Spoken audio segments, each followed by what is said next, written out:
Bon, c'est une session de renforcement des capacités des populations clés. On entend par population clé les professionnels de sexe, des personnes LGBT, c'est-à-dire les hommes ayant des rapports sexuels avec les hommes, les utilisateurs de drogues injectables, les lesbiennes et autres.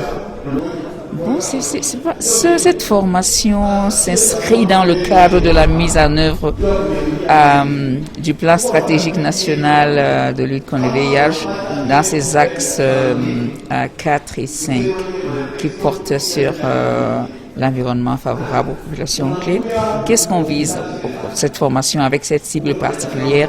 C'est renforcer leur capacité de d'abord connaître ce qu'on entend par l'infection à VIH, parce que c'est quand on dit des professionnels du sexe, ça veut dire que c'est des personnes qui ont des rapports sexuels, je peux dire presque tous les jours. Donc il faudrait qu'elles sachent se protéger et protéger également leurs partenaires sexuels. Donc aussi les encourager à faire des dépistages VIH, c'est-à-dire connaître les statuts sérologiques. Oui, volontaire tout à fait. Mais également à connaître leurs droits. Parce que c'est des personnes, bon, elles offrent,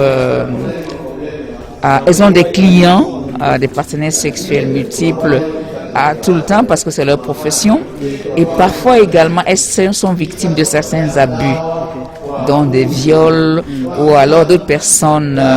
Elles s'entendent sur un prix, mais après avoir assouvi leurs besoins, le client s'en va sans toutefois satisfaire sa partenaire sur ce sur quoi ils se sont entendus, c'est-à-dire en termes de frais quoi, à payer. Au travers de cette formation, on voudrait leur montrer les mécanismes où aller pour faire une dénonciation lorsqu'elles sont victimes des abus, de viols ou autres abus de droits humains, mais également où aller lorsqu'elles chopent une IST, donc où s'orienter au niveau du centre convivial où il y a des médecins appropriés qui vont les accueillir pour les prendre en charge. Et cette prise en charge est gratuite en principe pour ces personnes-là.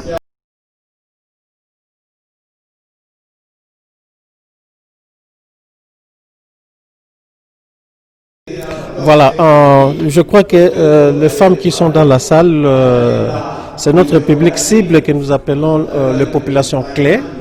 Ce sont des professionnels du sexe. Alors, parce qu'on travaille avec les populations clés et dans le cadre du projet avec PNID, eh bien, nous voulons renforcer l'aspect droits humains. Pourquoi? Puisque nous constatons sur le terrain les populations clés ou K-pop ont de sérieux problèmes. Le problème lié à la stigmatisation, au rejet, eh bien, on s'est dit que non, nous devons les former pour qu'elles puissent connaître leurs droits. C'est très important. Pourquoi? Puisque que ce soit aussi pour les homosexuels que nous appelons les MSM, eh bien, nous, on n'est pas là pour condamner l'orientation sexuelle, mais nous voyons l'être humain. En tant qu'humain, eh bien, chacun a ses droits. Elles doivent connaître leurs droits, et raison pour laquelle nous avons intéressé la clinique juridique, CEDIC, pour pouvoir renforcer les capacités de populations clés qui sont dans la salle. Mais ici, il y a une seule catégorie, c'est bien les professionnels du sexe. Donc c'est vraiment très important pour qu'elles connaissent leurs droits et en cas de problème, en cas de viol, elles doivent savoir où aller, n'est-ce pas, pour porter plainte. Il y a une clinique juridique qui est ici, CEDIC, avec laquelle Pasco travaille en partenariat.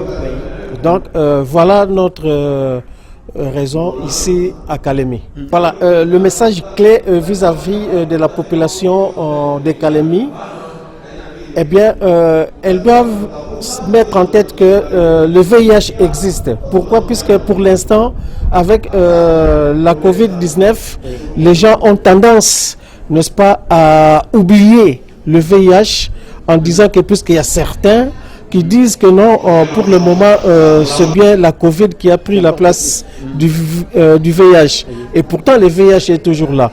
Donc, le VIH continue à tuer les gens. Eh bien, on doit se protéger. C'est très important. Et surtout, on est à la veille, n'est-ce pas, de la journée mondiale de lutte contre le sida que nous célébrons le 1er décembre de chaque année. Eh bien, les gens ou la population de Kalemi doit renforcer davantage, n'est-ce pas, les mesures préventives en ce qui concerne le VIH-Sida, c'est-à-dire comment se protéger, car nous n'avons qu'un seul moyen pour se protéger, c'est bien, n'est-ce pas, le préservatif pour ceux qui sont déjà actifs sur le plan sexuel. Okay. Mais pour les ados et jeunes, et je crois qu'ils doivent s'abstenir. Mais nous, on n'est pas là. Par rapport à notre public, eh bien, on doit se protéger, n'est-ce pas, en utilisant le préservatif. Et vous devez savoir comment l'utiliser correctement. Voilà ce que je peux dire à la population de Kalemi. Merci beaucoup. Merci.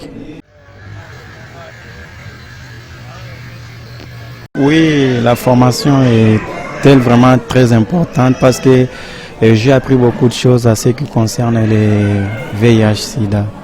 Oui, la matière était bonne et on a eu des bons facilitateurs qui nous ont appris durant tous les jours et jusqu'à aujourd'hui. La matière est vraiment bonne, tout le monde était vraiment à la page. Voilà, ça nous a été un peu intéressant. Bon, je dirais seulement à toute la population d'être vigilants et surtout à ceux qui sont professionnels des sexes pour qu'ils puissent se protéger aussi pour ne pas attraper la maladie, ce qu'on appelle SIDA. La formation ya leo mimi naifata iko faida mwa mnene sana kwa ngambo wangu siele kwa kisi nisikia kwa chibu wote kisi tuko muona ni mformation kwa kila wote kama alisikia sasa kisi mimi nisikia mimi nifurahisha sana, ni formation mwa napita mzuri sana. Mimi naweza kwa message kabisa, naweza sensibiliser watu kwa kusema ke tujue gisi ya kuepukana na ugonjwa wa SIDA, kuepukana nayo na gisi ya kufanya nini, gisi ya kujikinga na virusi yote tu, magonjwa tu yote tuepukane nayo, tujue gisi ya kujikinga.